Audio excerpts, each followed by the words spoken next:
Germany deserved it. They play well. Tant mieux pour les Allemands parce que je suis allemand. Et bon, je supporte l'Allemagne, c'est normal.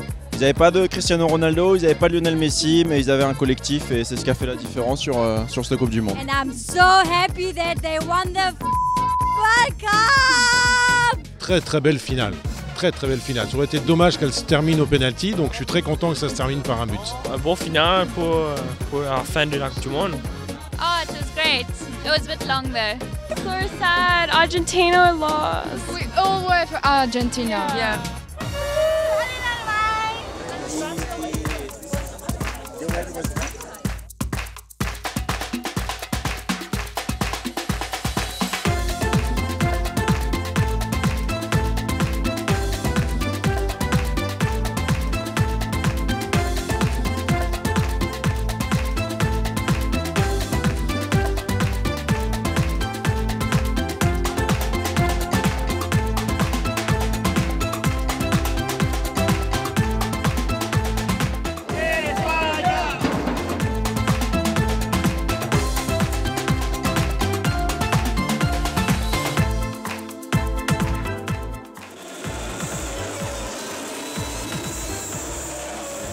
Une expérience fantastique, des rencontres inoubliables avec des supporters de tous les horizons. Et surtout, on a découvert beaucoup de Sud-Américains sur place et des gens très festifs, très sympathiques.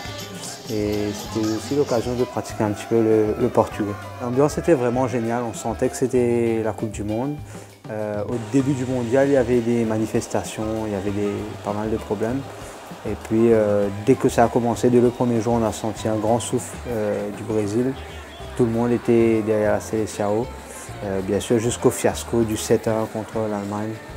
Les Brésiliens savaient au fond d'eux que le Brésil n'allait pas gagner la Coupe du Monde, que la Seleção n'était pas la meilleure équipe. J'ai assisté au match Angleterre-Uruguay. C'était vraiment une atmosphère fantastique, un super stade, le Corinthians Arena. C'était vraiment un match avec une très grosse tension parce que l'Angleterre et l'Uruguay, tous les deux voulaient vraiment gagner pour se qualifier. Et il y avait une ambiance superbe avec les fans anglais, comme d'habitude, dès le God Save the Queen. Et ce qui était surprenant, c'est les supporters uruguayens parce que quand ils commencent à chanter Celesta, Celesta, tout le stade commence à vibrer et on n'entend plus du tout les Anglais. Et là, on sent que les Sud-Américains sont à domicile.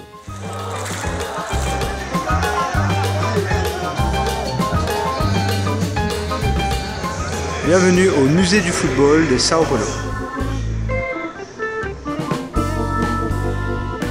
Welcome to the Football Museum. Comme attendu, il y avait une super ambiance et depuis très tôt plein d'Argentins. Et selon les chiffres, il y avait finalement une centaine de milliers qui avaient investi Rio depuis 2 ou 3 jours. Et certains dormaient même sur la plage de Copacabana. Principalement, c'était une superbe finale. Et malgré les appréhensions, comme souvent les finales sont des matchs trop tactiques, et, pas de but. Bon, effectivement, il n'y avait pas de but pendant le match. Bon, on a dû attendre les prolongations. Mais c'était quand même une grande finale. On ne croit pas que l'Allemagne a volé son titre. C'est quand même la meilleure équipe du tournoi depuis le début. C'était beaucoup plus une équipe que des individualités, beaucoup plus fort dans tous les secteurs. Bon, je ne suis pas déçu de Messi. Bon, il revient de blessure. Vu le niveau qu'on connaît de Messi, on s'attendait beaucoup plus de lui.